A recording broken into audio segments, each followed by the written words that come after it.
Good afternoon to all of you. तो gravitation के lecture ना, लेक्चर 1, लेक्चर 2, लेक्चर 3, उसके बाद लेक्चर 4 हम कंटिन्यू कर रहे हैं। ठीक है, तो जब भी आप लेक्चर 4 को यहाँ पे अगर पढ़ना चाह रहे हैं तो उससे पहले लेक्चर 1, लेक्चर 2, लेक्चर 3 का आप वीडियो देख के आएंगे, फिर उसके बाद आप कंटिन्यू करेंगे। ठीक है, तो लास्ट लेक्चर में हमने किया था कि कोई ना हॉलो स्फेरिकल सेल है या हॉलो स्फीयर है, उसके कारण हमने ना फील्ड निकाला था अलग अलग पॉइंट पे, स्फीयर के आउटसाइड पॉइंट पे, सरफेस पे, इनसाइड पे। तो आज का जो क्वेश्चन होगा वो हम एक स्फीयर देंगे, सॉलिड स्फीयर। वो सॉलिड स्फीयर के कारण इनसाइड सरफेस पे और आउटसाइड पॉइंट पे हमको फील्ड निकालना होगा। ठीक है, तो हेडिंग डालिए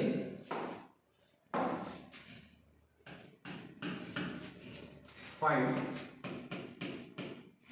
फील्ड, find field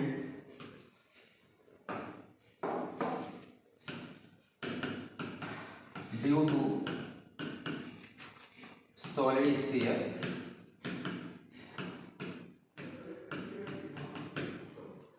ठीक है, सॉलिड स्फीयर के कारण हमको फील्ड फाइंड करना है।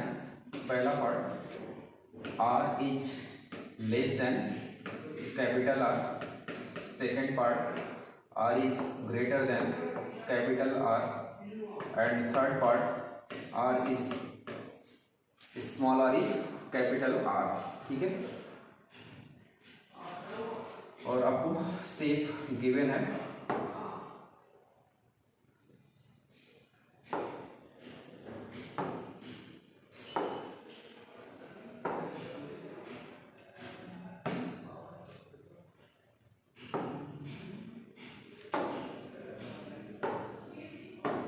ये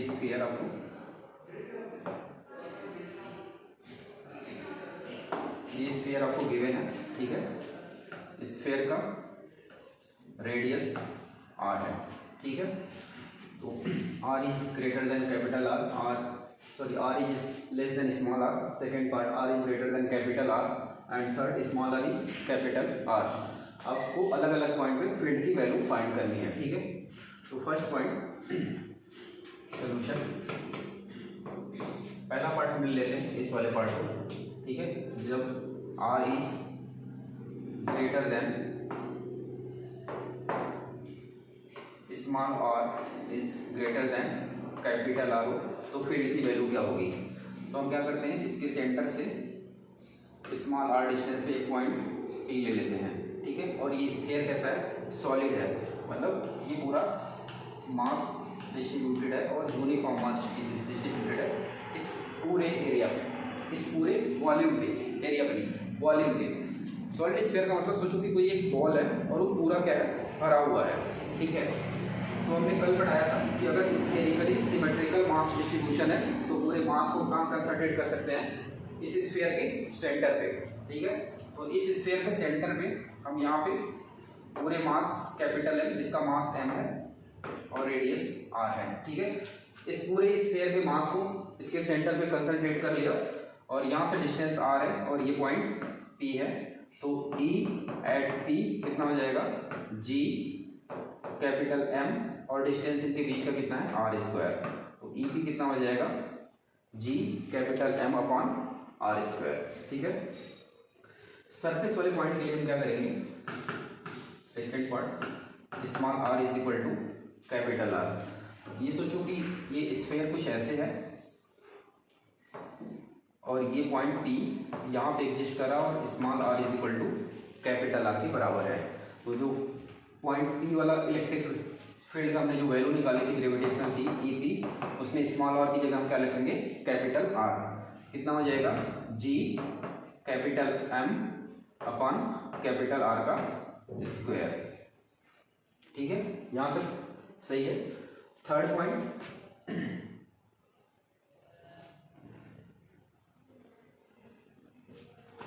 point, when r is less than capital R, ये वाली वैल्यू कैसे करोगे ड्रॉ इसको। ये सोचो कि कुछ स्फीयर इस तरीके से है।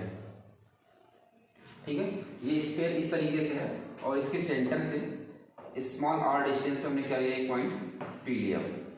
ठीक है, और हम इसको कंसीडर करते हैं कि स्मॉल r रेडियस है स्फीयर है, ठीक है, और मास हर जगह डिस्ट्रीब्यूटेड है यूनिफॉर्मली, ठीक है, यूनिफॉर्मली मास डिस्ट्रीब्यूटेड है हर जगह, ठीक है। तो हम क्या करते हैं, इस चीज को, इसको मान लेते हैं कि इसका मास क्या है, m डैश है ना, इसको अलग अलग बना के ड्रॉ करने की कोशिश करते हैं, ठीक है। तो इनसाइड वाले सर्कल को हम ड्रॉ करते हैं और ये हो जाएगा पॉइंट P और इसका मास m डैश और ये रेडियस r और इसमें मास डिस्ट्रीब्यूटेड है इस तरीके से। और दूसरा वाला अगर इसको ओपन करें तो ये कुछ इस तरीके से दिखेगा,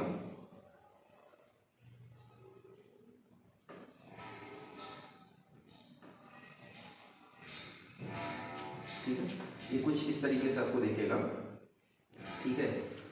और P पॉइंट कहीं ना ये पूरा मास से भरा होगा,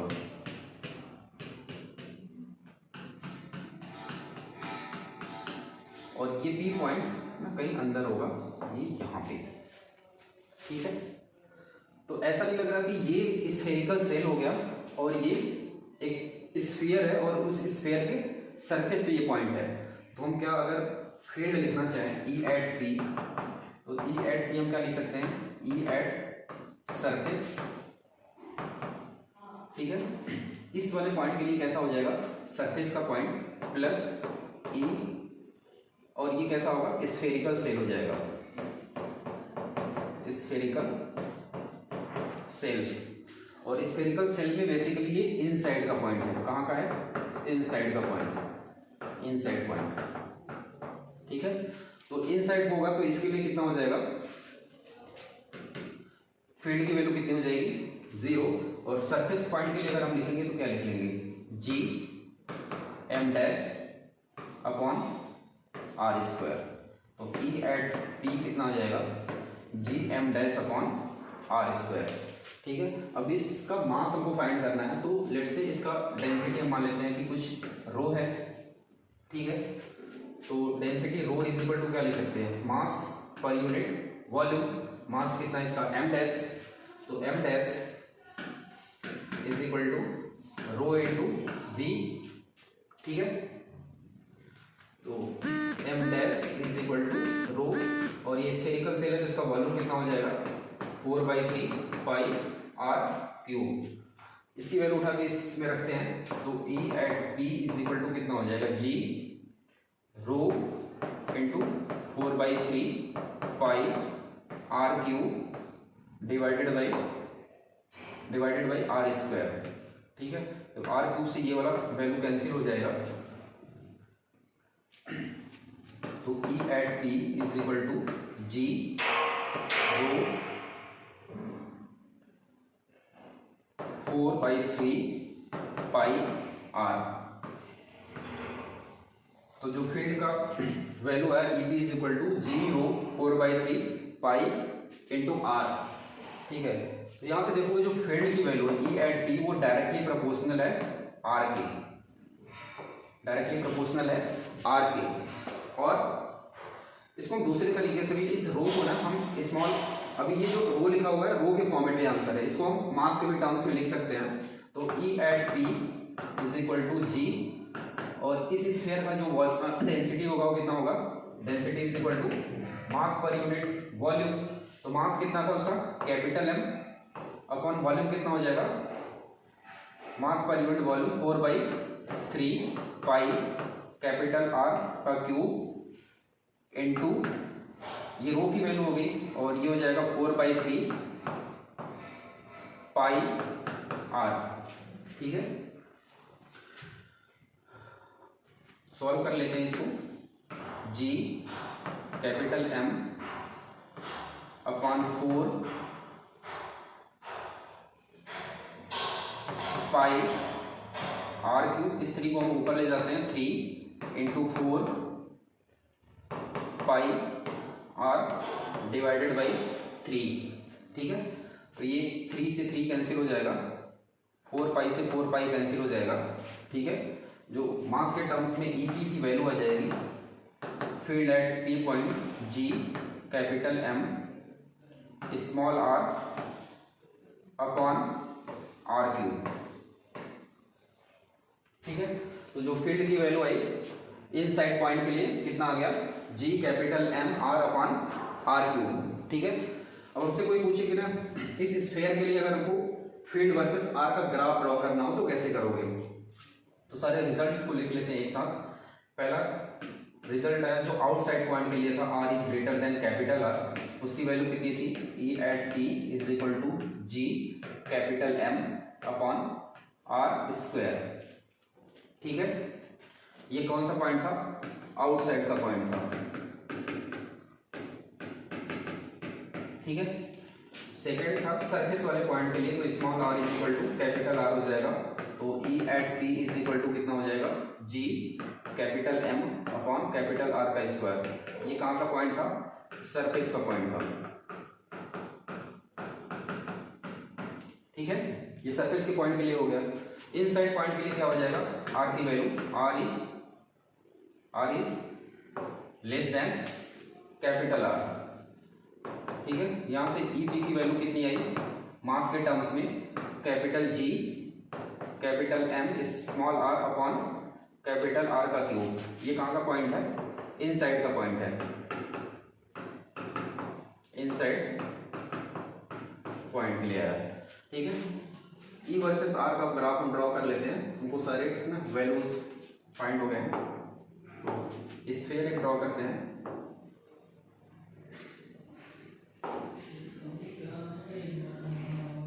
स्फीयर की ये आर हो गया, वाई एक्सिस पे ई हो गया, और ये डिस्टेंस कितना है, small are is equal to capital R.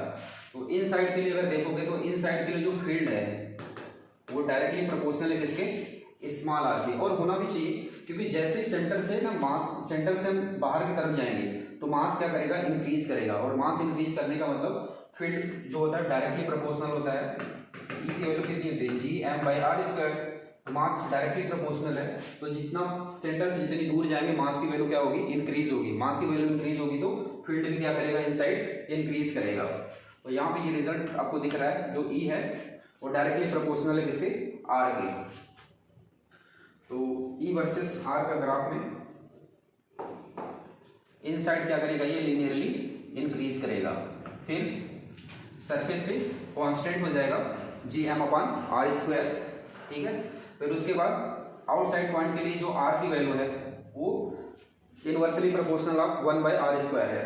ठीक है, तो ये यहां से कैसे डिक्रीज करेगा, ऐसे,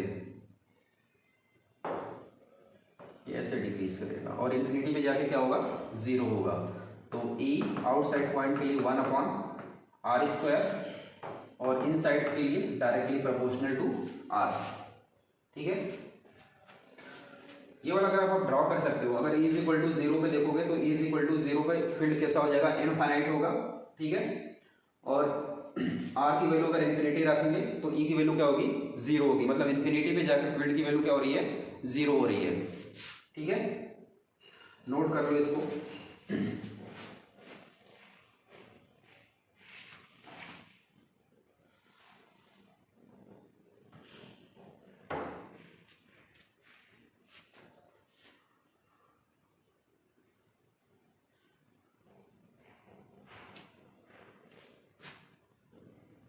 हो गया, ठीक है।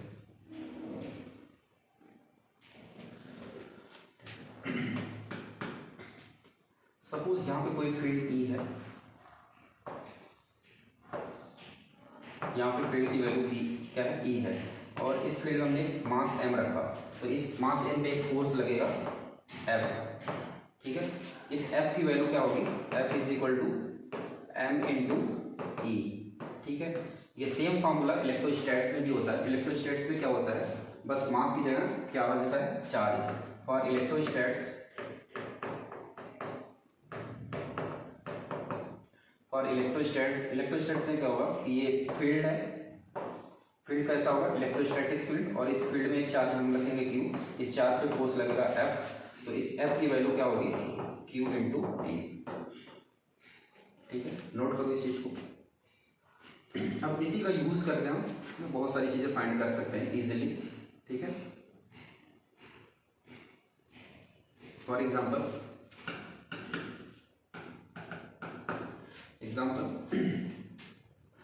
स्पेस में एक मास m1 है और r डिस्टेंस पे दूसरा मास m2 है, ठीक है। और हमसे कोई पूछे कि find force on two due to 1, तो सबसे पहले हम क्या निकालेंगे, इस m1 मास की वजह से कितना फील्ड क्रिएट होगा। क्या निकालेंगे, फाइंड, सबसे पहले find the field due to, find the field due to किसी कारण, m1 के कारण, फील्ड ड्यू टू m1, ठीक है।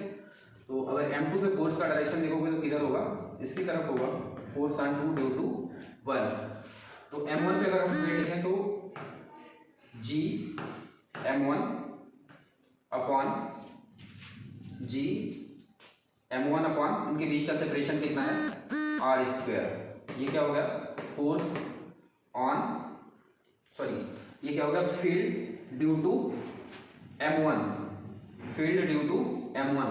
अब सोचो ऐसे कि इस m1 फील्ड, ये क्या किया, m1 एक ऐसा फील्ड क्रिएट किया, m1 एक फील्ड ऐसे क्रिएट किया, ठीक है। इस m1 की वजह से एक फील्ड क्रिएट हुआ, ठीक है, E, और इस फील्ड में हमने एक चार्ज पार्टिकल रख दिया m2, तो इस m2 पे क्या लगेगा, एक फोर्स लगेगा, फोर्स F, ठीक है। उस फोर्स F की वैल्यू क्या होगी, मास m2 इंटू E, तो जो F आएगा वो क्या हो जाएगा, m2, और फील्ड कितना हो जाएगा, फील्ड की value g m1 upon r square. तो फोर्स, ग्रेविटेशनल फोर्स की वैल्यू हो जाएगी g m1 m2 upon r square. और सेम चीज को हमने पहले लेक्चर में देखा था कि अगर दो मास ना, पॉइंट मास अगर स्पेस में रखे हों, ठीक है, m1 और m2, और उनके बीच का सेपरेशन क्या हो, r, तो जो ग्रेविटेशनल फोर्स की वैल्यू होती थी वो g m1 m2 upon r square. Same चीज यहाँ पे ना इलेक्ट्रिक फील्ड के कॉन्सेप्ट से भी समझाया जा सकता है कि किसी इलेक्ट्रिक फील्ड में किसी मास को अगर हम रखते हैं तो इस पर जो फोर्स लगता है वो m इंटू ई लगता है, ठीक है। तो सबसे पहले हम उस फील्ड को डिफाइन कर लेंगे। जैसे अगर यहाँ पे m1 और m2 दो मास रखे हुए थे, ठीक है, तो m1 के कारण सबसे पहले क्या होगा, फील्ड क्रिएट होगा, ठीक है। उस फील्ड में क्या रखेंगे, m2 मास को रखेंगे, ठीक है। उस m2 मास पे फिर क्या लगेगा, फोर्स लगेगा, और फोर्स की वैल्यू क्या होगी, m2 इंटू ई, और ई की वैल्यू ऑलरेडी हमने ना मास m1 की वजह से फील्ड हमने ऑलरेडी फाइंड कर लिया है। मास m1 की वजह से r डिस्टेंस पे जो फील्ड की वैल्यू होगी वो होगी g m1 upon r square, और इस फील्ड में m2 मास को रखा तो फोर्स हो जाएगा m2 इंटू जी m1 अपॉन r स्क्वायर। तो ये फोर्स की वैल्यू आएगी जी m1 m2 upon r square, जो पहले भी ना न्यूटन्स लॉ ऑफ ग्रेविटेशन से हमने फाइंड किया था, जी m1 m2 upon r square, ठीक है। यहाँ तक ठीक है, नोट करो।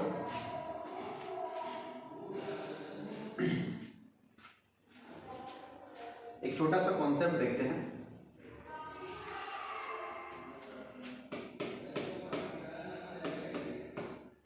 ठीक है, छोटा सा कॉन्सेप्ट है कि एक कैपिटल M मास का सन है, ठीक है, और यहां से स्मॉल r डिस्टेंस पे सन के चारों तरफ क्या कर रहा है, अर्थ रिवॉल्व हो रहा है।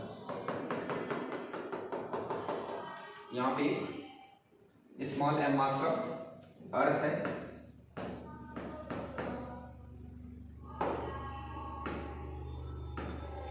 ठीक है, सन के अराउंड अर्थ क्या कर रहा है, रिवॉल्व कर रहा है। तो सर्कुलर मोशन में क्या कर रहा है, रिवॉल्व कर रहा है। एक्चुअली में सर्कुलर मोशन होता नहीं है, ठीक है, हम कंसीडर करके चलते हैं। सन के अराउंड जो अर्थ रिवॉल्व करता है उसका जो ऑर्बिटल मोशन होता है वो कैसा होता है, इलिप्टिकल मोशन होता है, ठीक है। ऑर्बिट कैसा होता है, इलिप्टिकल ऑर्बिट होता है, ठीक है। बट ऐसा कंसीडर करके चल रहे हैं कि कैसा है, सर्कुलर मोशन है। अगर ये सर्कुलर मोशन कर रहा है तो सर्कुलर मोशन कराने के लिए इस पर क्या होना चाहिए, सेंट्रीपिटल फोर्स लगना चाहिए। और ये सेंट्रीपिटल फोर्स प्रोवाइड कौन कराएगा, ये दोनों मास के बीच में जो ग्रेविटेशनल फोर्स है। तो यहाँ पे जो सेंट्रीपिटल फोर्स, सपोज ये v वेलोसिटी से अगर मूव कर रहा होगा तो जो इस पे सेंट्रीपिटल फोर्स लगेगा Fc is equal to m velocity v square upon इनके बीच का सेपरेशन कितना है, r। और ये सेंट्रीपिटल फोर्स प्रोवाइड कौन कर रहा होगा, इस पे ग्रेविटेशनल फोर्स Fg। कितना होगा g small m capital M और इनके बीच का सेपरेशन का square g m1 m2 upon r square. ठीक है, ये छोटा सा कॉन्सेप्ट है। इसी कॉन्सेप्ट में IIT 2008 में ना क्वेश्चन पूछा गया, उस क्वेश्चन को करते हैं। ठीक है, नोट कर लो यहाँ पर।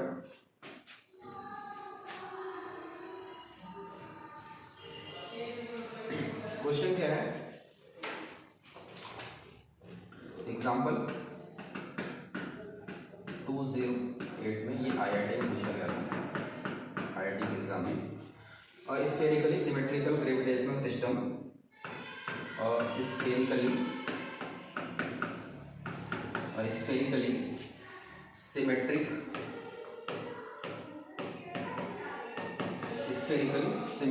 Gravitational system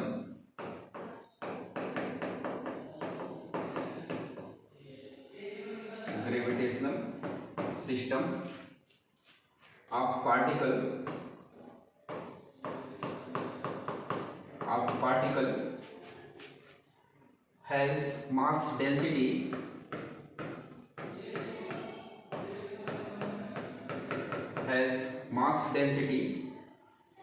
rho is equal to rho naught when r is less or equal to capital R, and rho is equal to 0 when r is greater or equal to capital R। इसका कहने का sense है कि जो sphere है, sphere के बाहर का जो डेंसिटी है वो 0 है और उसके अंदर डेंसिटी कितनी है, रो नॉट है। ठीक है, यहाँ तक क्वेश्चन सबको समझ में आया। ठीक है, where rho naught is a constant,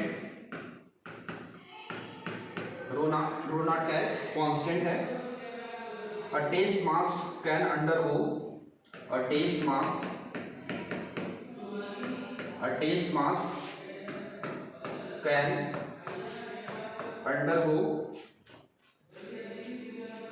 circular motion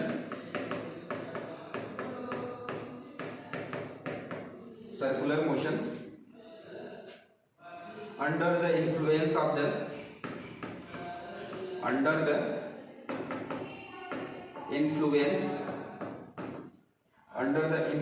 of the gravitational field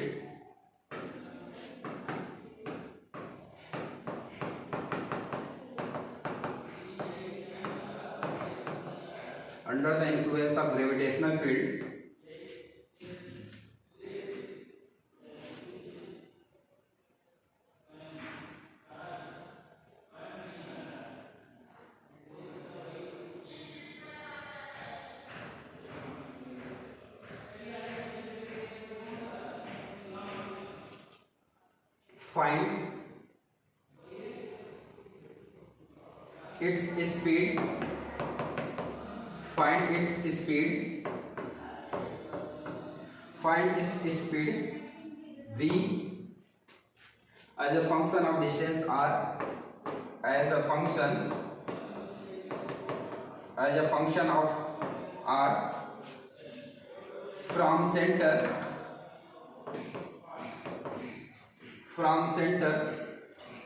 of system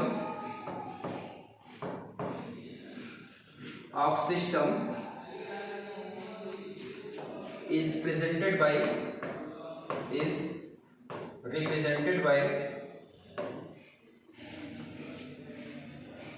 आपको ऑप्शन दे रखा, फर्स्ट ऑप्शन पहले वेलोसिटी इंक्रीज की फिर कांस्टेंट, सेकेंड ऑप्शन में इनवर्सली प्रोपोर्शनल है वेलोसिटी r की, सेकेंड केस, और थर्ड केस में लीनियरली इंक्रीज किया फिर डिक्रीज किया, एंड फोर्थ ऑप्शन वेलोसिटी पहले कांस्टेंट थी फिर उसके बाद डिक्रीज की। ठीक है, ये चार ऑप्शन आपको गिवन है। ठीक है, तो आपको V वर्सेस R का फंक्शन निकालना है, ठीक है।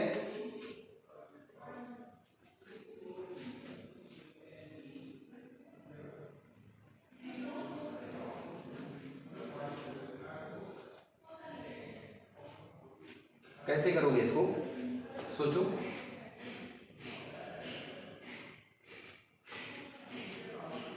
क्वेश्चन पहले अपने ग्राफ को लिख लो, डेटा लिखो इसको।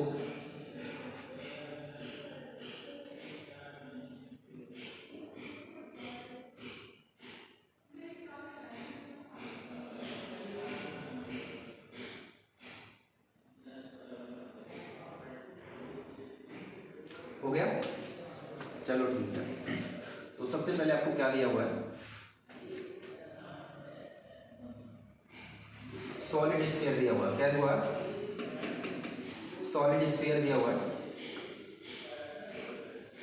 ठीक है।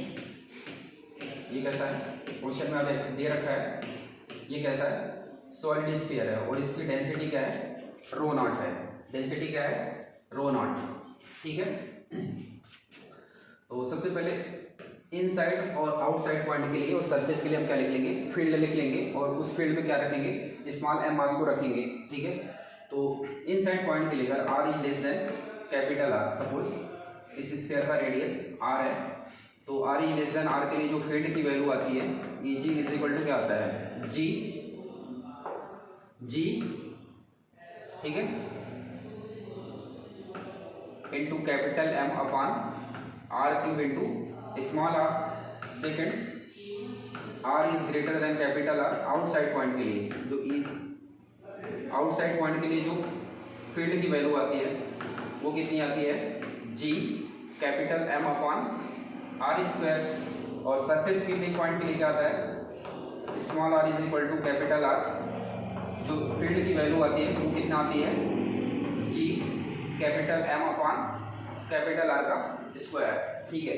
और फर्स्ट केस में क्या कर रहा है कि ऑब्जेक्ट को इनसाइड में रख के v वेलोसिटी से मूव करा रहा है, ऐसा कुछ। ये स्फीयर है, स्फीयर से r डिस्टेंस पे ये कोई मास m रखा हुआ है, ठीक है, और ये v वेलोसिटी से क्या कर रहा है, मूव कर रहा है, ठीक है। तो सबसे पहले ये इनसाइड में है, तो इनसाइड में इलेक्ट्रिक फील्ड कितना है, G capital M into R upon R cube. अब इलेक्ट्रिक फील्ड में कोई छोटा सा पार्टिकल, सॉरी ग्रेविटेशनल फील्ड में एक छोटा सा मास m रखा हुआ है, तो उस पर फोर्स लगेगा m इंटू ई। जो फोर्स आएगा ग्रेविटेशनल फोर्स एफ जी, वो कितना हो जाएगा, small m into electric field E. तो स्मॉल m और इलेक्ट्रिक फील्ड की वैल्यू कितनी है, जी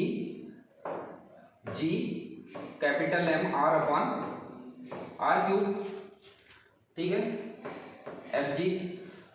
अब ये क्या कर रहा है, इसमें क्या कर रहा है, ये सर्कुलर मोशन कर रहा है v वेलोसिटी से, और ये सर्कुलर मोशन अगर करेगा तो उसको सर्कुलर मोशन कराने के लिए सेंट्रीपिटल फोर्स कौन प्रोवाइड करेगा, ग्रेविटेशनल फोर्स, ठीक है। तो ग्रेविटेशनल फोर्स की वैल्यू कितनी है, G small M capital M into R upon R cube, ठीक है। तो centripetal force F C is equal to कितना हो जाएगा, स्मॉल एम, वेलोसिटी कितनी है, v स्क्वायर अपॉन आर, और ये सेंट्रीपिटल फोर्स कौन प्रोवाइड कराएगा, ग्रेविटेशनल फोर्स। कितना हो जाएगा, small M G capital M small are upon capital R का क्यूब। स्मॉल एम से स्मॉल एम कैंसिल हो जाएगा, ठीक है। और वी स्क्वायर यहाँ से निकाले तो V square is equal to कितना हो जाएगा, जी कैपिटल एम, और इधर ये हो जाएगा R square divided by capital R का क्यूब। तो v is equal to directly proportional किससे हो जाएगा, v square directly proportional to R square. तो हम बोल सकते हैं v डायरेक्टली प्रोपोर्शनल किसके है, r के। तो जो इनसाइड वाला पॉइंट है, इनसाइड पॉइंट है, उसके लिए जो वेलोसिटी होगी वो डायरेक्टली प्रोपोर्शनल टू r के होगी। सेकंड केस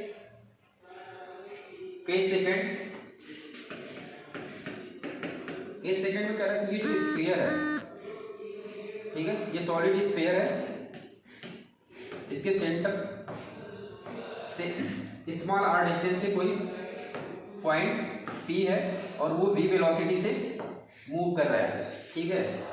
तो इस स्फीयर से r डिस्टेंस से जो इलेक्ट्रिक फील्ड का फॉर्मूला होगा, सॉरी ग्रेविटेशनल फील्ड का फॉर्मूला होगा, AB is equal to G capital M upon इनके बीच का सेपरेशन कितना है, r स्क्वायर। और इस फील्ड में ये स्मॉल m का मास रखा हुआ है, तो इस पे फोर्स कितना लगेगा, m इंटू ई। तो जो ग्रेविटेशनल फोर्स होगा Fg स्मॉल m मास पे, वो कितना हो जाएगा, m इंटू ई एट पॉइंट P। ठीक है, अब क्या होगा, यहाँ से ग्रेविटेशनल फील्ड की वैल्यू मिल जाएगी m, और ये हो जाएगा g capital M upon r का स्क्वायर। ठीक है, अब ये क्या कर रहा है, इस स्फीयर के अराउंड क्या कर रहा है, सर्कुलर मोशन कर रहा है। तो सर्कुलर मोशन करेगा, तो सर्कुलर मोशन कैसे कर सकता है, सर्कुलर मोशन करने के लिए इसको क्या चाहिए, सेंट्रीपिटल फोर्स। और ये सेंट्रीपिटल फोर्स कौन प्रोवाइड करेगा इसको, ग्रेविटेशनल फोर्स। ठीक है, तो ग्रेविटेशनल फोर्स ये हो जाएगा, सेंट्रीपिटल फोर्स की value m v square upon r is equal to m g capital M upon r square. Small m से स्मॉल m कैंसिल आउट हो जाएगा। ठीक है, एक r से r कैंसिल हो जाएगा। ठीक है, तो जो v की वैल्यू आएगी वो under root g capital M upon r। ठीक है, तो जो v है वो इनवर्सली प्रोपोर्शनल है r की पावर 1/2। ठीक है, यहां तक सबको समझ में आया। या हम ऐसे भी बोल सकते हैं, जो v है वो डायरेक्टली प्रोपोर्शनल है r की पावर -1/2 ना, इस पावर को ऊपर लेके जाओगे तो माइनस हो जाएगा। अब इनसाइड और आउटसाइड पॉइंट के लिए अगर हम ग्राफ ड्रॉ करें, तो इनसाइड के लिए जो वेलोसिटी वो डायरेक्टली प्रोपोर्शनल है r, तो v वर्सेस r का अगर ग्राफ ड्रॉ करें, v वर्सेस r, तो जो वेलोसिटी वो डायरेक्टली प्रोपोर्शनल है r की, वेलोसिटी किसके डायरेक्टली प्रोपोर्शनल है, r की। ठीक है, ये कब तक होगा, जब small r is equal to capital R होगा। ठीक है, फिर उसके बाद ये कैसा है, inversely proportional of r is to the power 1/2। तो इसके बाद ये क्या करेगा, डिक्रीज करेगा। ठीक है, ये ऑप्शन कौन सा इसमें मैच कर रहा है, देख लो आप।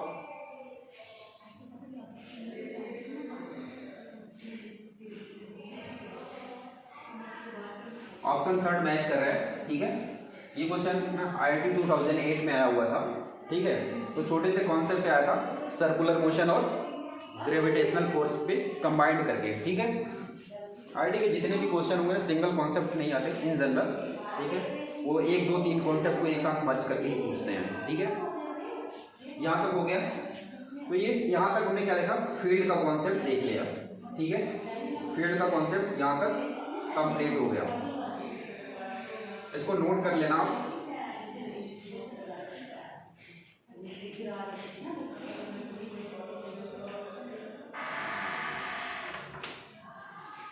ठीक है, अब देखो इसके बाद आता है acceleration due to gravity. Heading डालो, acceleration due to gravity. Acceleration due to gravity.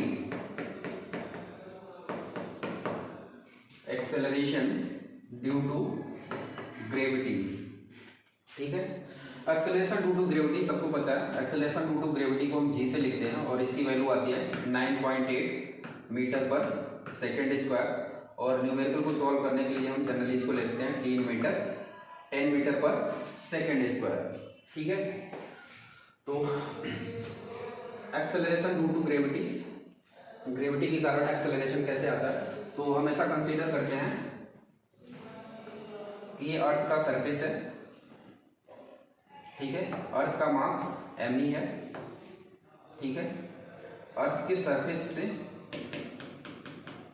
यहाँ पे इसके सेंटर से, अर्थ के सरफेस से थोड़ा सा ऊपर r डिस्टेंस पे स्मॉल m का एक मास है। ठीक है, तो ये अर्थ स्मॉल m को अपनी तरफ कितने फोर्स से खींचेगा, जितना इसका वेट होगा, तो वेट इज इक्वल टू कितना हो जाएगा इसका mg। और ये अर्थ और स्मॉल m के बीच में जो ग्रेविटेशनल फोर्स होगा वो कितना होगा, ग्रेविटेशनल फोर्स Fg वो कितना होगा g small m capital M upon इनके बीच का सेपरेशन कितना है r स्क्वायर। ठीक है, और ये दोनों फोर्स, ये जिस फोर्स से खींच रहा वो ग्रेविटेशनल फोर्स होगा, तो ये जितना, ये जो इसका वेट है वो किसके बराबर होगा, वो किसके बराबर होगा, ग्रेविटेशनल फोर्स के बराबर होगा। ठीक है, तो mg is equal to g small m capital M upon are square. तो यहाँ से m small m cancel out हो जाएगा, जो g की वैल्यू आएगी वो कितनी आ जाएगी, g capital M upon are square. अब यहाँ इस एक्सप्रेशन को ध्यान से देखो, अगर r की वैल्यू हम वेरी करें, r की वैल्यू वेरी करें तो g भी क्या करेगा, वेरी करेगा। ठीक है, तो अर्थ के सरफेस के ऊपर नीचे, ठीक है, हर जगह g की वैल्यू क्या करेगी, वेरी करेगी। सपोज हम क्या कर रहे हैं, ये जो इंसान है जिसका मास m है, इसको कहाँ रख लेते हैं, अर्थ के सरफेस पे रख लेते हैं। g की वैल्यू चलो कैलकुलेट करना चाह रहे हैं अर्थ के सरफेस पे, तो g की वैल्यू क्या कर रहे हैं, कैलकुलेट करना चाह रहे हैं अर्थ के सरफेस पे। तो m की जगह क्या रख लेंगे, m की जगह मास ऑफ द अर्थ, और r की जगह क्या रख लेंगे, अर्थ का रेडियस। ठीक है, तो जो g की वैल्यू होगी, g is equal to g capital M E upon R E का स्क्वायर। ठीक है, ये वाला फॉर्मूला हमेशा याद रखे रहना। ठीक है, g is equal to capital G M E upon R E square. ठीक है, इसमें हमें सारी वैल्यू पुट करते हैं, g की वैल्यू, अर्थ के मास का और अर्थ के रेडियस का, और उसको कैलकुलेट करते हैं। तो जो g की वैल्यू है वो कितनी है, 6.67 इंटू 10⁻⁻11 न्यूटन मीटर स्क्वायर पर केजी स्क्वायर। और मास ऑफ द अर्थ कितना होता है, 6 ना, नियरली होता है एग्जैक्टली 6 इंटू 10⁻24। ठीक है, और अर्थ का रेडियस होता है 6400 किलोमीटर। ठीक है, मेरे को डेटा मिला लेता हूँ। ठीक है, ये सारी वैल्यू, g की value 6.67 into 10⁻⁻11 newton metre square plus upon KG square, और mass of the earth 6 into 10⁻24 KG, और radius of the earth 6400 kilometre. इस सारी वैल्यू को इसमें पुट करेंगे और g को कैलकुलेट करेंगे। ठीक है, तो g is equal to 6.67 into 10⁻⁻11 upon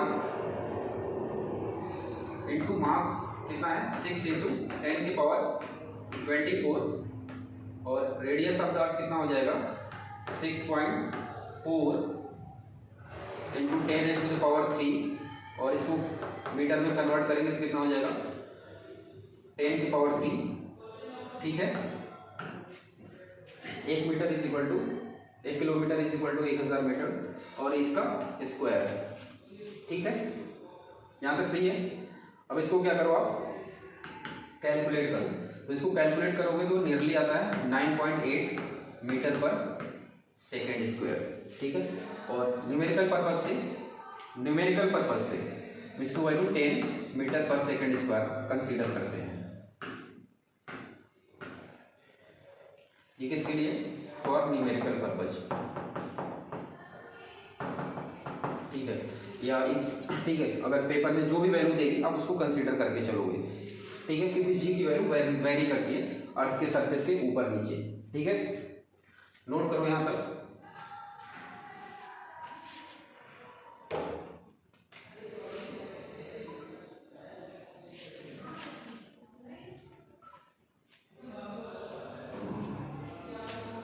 ठीक है, इस पे एक क्वेश्चन कर लेते हैं। ठीक है, एक एग्जांपल इस पे कर लेते हैं। एग्जांपल है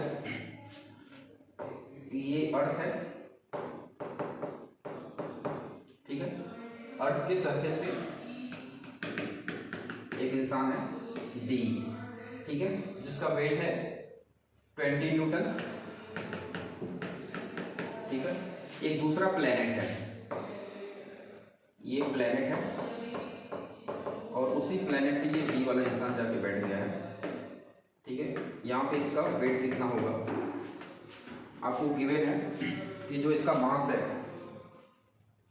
मास ऑफ द प्लेनेट, वो मास ऑफ द अर्थ का कितना है 1/3, और जो इस प्लेनेट का रेडियस है वो अर्थ का रेडियस का आधा है, तो इसका वेट कितना होगा ये आपको फाइंड करना है। ठीक है, तो कैसे करोगे इसको? मास तो सेम होगा, ठीक है, जितना मास इस प्लेनेट होगा उतना मास इस प्लेनेट होगा, बट इसका वेट क्या होगा? डिफरेंट होगा। ठीक है, वेट क्या होगा? डिफरेंट होगा। तो आप क्या लिखोगे? W is equal to M G और W dash is equal to M into G dash. ठीक है, तो W अपॉन W डैश आप क्या करो? कैलकुलेट कर लो, ये कितना हो जाएगा? M जी अपॉन M जी डैश, M से M कैंसिल आउट हो जाएगा। ठीक है, जी इस पे जी की वैल्यू, चलो ठीक है जी ही रहने देते हैं। ठीक है, या रख लेते हैं क्योंकि सारा डेटा ना मास और उसके फॉर्मेट में दिया हुआ है। तो जी की वैल्यू क्या होती है? G is equal to G M E upon R E का स्क्वायर होता है। तो कितना हो जाएगा? G mass of the earth upon radius of earth का square divided by G, planet का मास कितना है? M E by 3 upon radius of earth का स्क्वायर बाई 4। ठीक है, तो ये कितना हो जाएगा? G M E upon R E का स्क्वायर अपॉन ये कितना हो जाएगा? G M E by 3 into ये ऊपर चला जाएगा, कितना हो जाएगा? 4 बाई आर ई का स्क्वायर। इसको सॉल्व कर लेते हैं। G M E upon R E का स्क्वायर मल्टीप्लाई बाई ये क्वांटिटी ऊपर चली जाएगी 3 आर ई का